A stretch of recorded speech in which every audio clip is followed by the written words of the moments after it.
Want bigger yields and healthier plants? Then don't fall for these 3 LED marketing tricks. Here's what to look for instead. Come on, but before we get into it, today's video is brought to you by Real Grow Lab. If you want to connect with the best growers from all over the world, get tips and tricks on how to grow the dankest plants possible, and not have to worry about the censorship we get from YouTube, Facebook, and Instagram. Go check out realgrowlab.com. Get all kinds of great Grow Talk Q&A. Plus, see all the stuff YouTube won't let me show you in these videos. Sign up and join our growing community over at realgrowlab.com. Or download the app at the Apple or Android App Store. Now let's get back to today's video. On High C, let's go shopping. Let's buy some lights, man. Bro, this is my favorite part of growing is going and getting new lights. Of course, man. You know why? Because you can see them. I can see them, and I can actually see them, hold them in my hands. Yes, and because light's the power, right? It drives photosynthesis. Yeah, so this is usually what most growers get most excited about. Yeah, and if I think about it, it's probably what they spend the most amount of money on. These lights are expensive. True. So help me not waste my money on the wrong grow lights. All right, let's do it, man. All right, the first thing, if I was bringing up the 3 most important things, will be build quality. Look at this thing. Look at the components of it. I say how somebody does something is how they do everything. Is it built on cheap aluminum? I tell you what, so that would be the first thing, is just look at it. Is it built on a cheap piece of metal? Is it just some little tiny, piece of metal with a bunch of diodes real close together? I imagine that'd be a lot less expensive than spreading them out. It's more shipping. It's more everything. So just consider that when you're looking at the light. Light companies will cut costs, of course, cut corners if they can, and will end up paying for that. Yeah, and when I say build quality, that just the structure of it is just one thing. But now they've got diodes. There's different brand name diodes. There's a ton of generic diodes out there. So I remember when I first started working with you, you were always pushing me towards Samsung diodes. Yeah, good stuff, man. Unfortunately, they are getting into the micro LED market, man. So they are out of the regular LED market because it's getting kind of, I don't want to say competitive, but it's not so special anymore. There's a lot of factories in China that are just printing out, the technology is there, these cheaper LEDs. You do have to watch out for them, though. There's a lot less. The LED is a little chip that glows. There's circuits on there that don't work. That's why they call it binning. And the higher the binning, the better it is. And then they'll just, when you get to a lower bin, it's just got a bunch of circuits on that chip that don't work as well. So it's just less of a quality chip. So if I'm not able to get a light with Samsung diodes, what are some of the other brands that actually are stepping up? Yep, Osram is one. I think Cree is a very good one.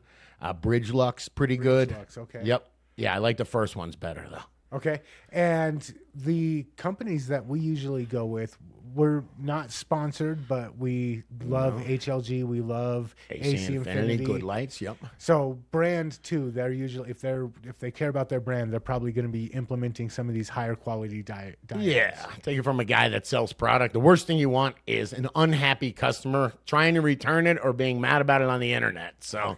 Yeah, and these guys, we'll find somebody that competes on quality.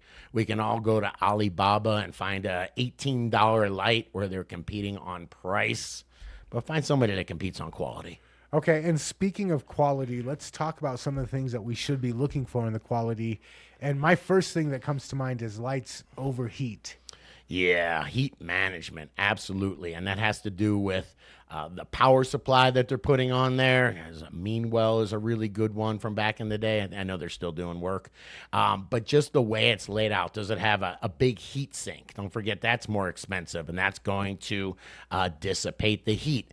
Is it using more diodes close together? Because that's going to make a bunch of heat. If you got a little board like that, as opposed to one of those that's all spread out, where you have the diodes all spread out so they can, don't forget, these diodes make heat.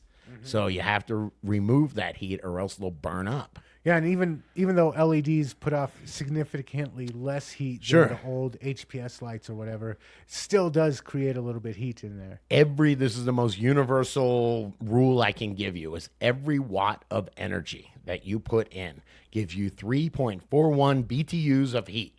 Watt is electricity. Excuse me. BTUs is a heat output. There is no free lunch there. So what you got to do is dissipate that heat and get it out away from those diodes. And that has to do, that's the build quality. Okay, and then we've talked before about as the light leaves, as the light particles leave the light source, they start to have like incremental or perpetual dissipation. Oh, I guess. sure. That's this inverse square law that used to be with with HPSs. It's one central point of light. So as that light dissipates, it gets much less intense. LEDs kind of beat the system with that because they have multiple points of light. So it's a much more efficient, and that's why you want to really look at the layout and build quality. I like those giant spider lights that distribute all that light and all those diodes over the canopy. Rather than I've seen like a 2x2 square light where it's all coming from one source. I mean, come on, I got a light right up there. If I go right up close to it, is it going to be brighter? Yeah, it is. All right, so let's talk about some of the metrics, the specs that I should be looking at when I'm shopping for new lights. Cool. The first one I like to look at is U-moles per joule, and that looks like a kind of U, and then there's a slash. Just Google it, all right? Okay. But that's your efficiency. That's how much light you're getting out of the wattage in. So for every watt in, don't forget you're getting 3.4 BTUs of heat. Well, how much light are you getting from there? So that's the efficiency. They rate it, I want to say, the number three U-moles per joule is about as high as they're getting right now. It's efficient. Okay. Incredibly efficient. Compare it to an old school LED light was 1.2 to 1.4 U-moles per joule. Okay. So even with not the most cutting edge LED, you're probably getting twice as much light for the same amount of wattage/heat. And what we're trying to buy is light, right? Gotcha. Okay, so here's a embarrassing admission. Sure. When I first met you, you laughed at the light that I was using because it was purple. It was like a blue and red. I thought I was doing good. I thought I was making the right choice. Yeah. If you want, you can also Google photosynthetic peaks, and you'll see that when you just look at a plant and you look at them, they're getting white light, which white light has every color of the rainbow, every spectrum, and every color of the spectrum. Every spectrum. Yes. We know what you're saying. Anyway, but if you look at that, you'll see there's these photosynthetic peaks. There'll be two big bumps at blue and red. At blue and red. So that's what I went with. Yeah, well, that makes sense, I guess, if you're doing it on paper, right? But it turns out that plants are adapted to sunlight. Yeah, and they actually call it. This isn't just on the side, but CRI is color rendering index. They compare it to the sun. The sun's 100 CRI, and then if you get 95%, it's pretty close to the sun. Those blurples didn't have a high CRI. Okay, so I have not bought blurples since then. I've switched over to using HLG lights. Now I've got the full spectrum white lights. That's a better way to go. Yeah, and the PAR range was a 400 to 700 is where photosynthesis actually happens. PAR, photosynthetic active range. So for the most part, we really want to be hitting those photons there.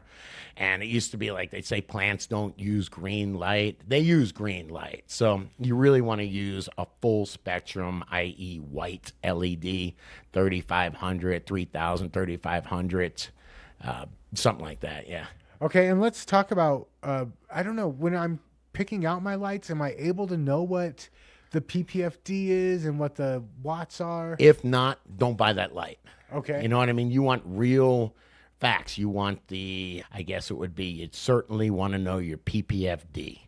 So you'd want to know a meter squared. PPFD has to do with it's a meter squared, how much at a certain distance it's lighting up a meter squared. Right. So that's a really important one to know. Especially for your canopy level. Yeah, absolutely. So we talk about this all the time, but up to 700 PPFD in veg, and then 900 to 1,000, depending if you're using CO2, in flower. So you want to make sure that you get a strong enough light. And PPFD will give you that rating for a meter squared, what you should be getting from 1 square meter when you're hanging that light up at whatever the distance is they recommend.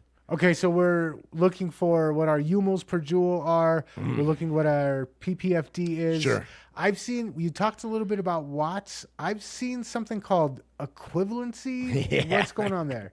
Well, they just make it up. They make some formula where they're like, well, ours is, I don't know how they make it up actually, but they just make up some numbers and go, this is equivalent to 1,000 watt HPS light, man. But that equivalent doesn't mean that that's what it actually is. No, this is all about getting our facts. And there are, if you have a decent LED light, something that's somewhere close to that 3, up above 2.5 UMols per joule, use the general rule right around for veg. If you're not using CO2, right around 30 watts per square foot is a good rule of thumb. In flower, right around 40 watts per square foot. And again, it depends on the efficiency of your light. If you got CO2 cranking, yeah, you can go up to 4. Yeah, that's when you'd want to go on that high range or maybe even a little higher.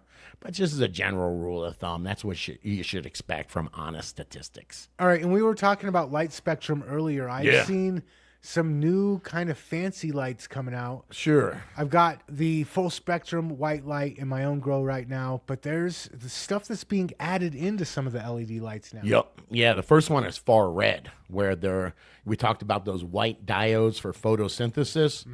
Well, some of the things like we'll talk about UV and far red, they're outside that PAR range. They're outside that photosynthetic range, but they still elicit plant responses. So we like to mess with them. Up on the high range, there is that 730 nanometer far red light. And these are all diodes. So they're able to just put a few diodes. I want to say it was like a 9-to-1 ratio or something like that. 9 white diodes to 1 far red. But they're able to play with these. So they add these far red and deep red diodes. One is 660 nanometers, which is inside the PAR zone.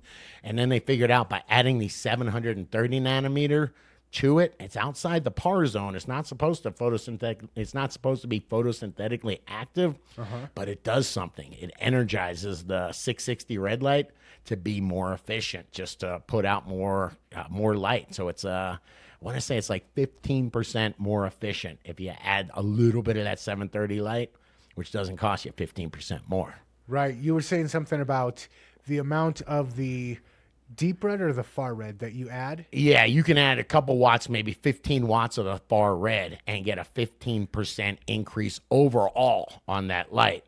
That's a good bargain, and they call that the Emerson effect. All right, and then on the other end of the light spectrum, they add lights too? Yeah, real low, below that 400. You go into the 300s, that's the UV. And that's what, it just changes the plant morphology. It's the shorter the wavelength, the more violent and stressful it is. That's why microwaves are really short. And as UV goes down, you got UVA, which is in like the 350 range, UVB, which is down, I think 315, somewhere around there. I think UVC is even lower. The lower you get, the more violent of a wavelength, or just, so I don't know how else to describe it, but it damages. So UVA, they figured out ways for them to make UV diodes. They don't last as long as a white diode, so you got to worry about that.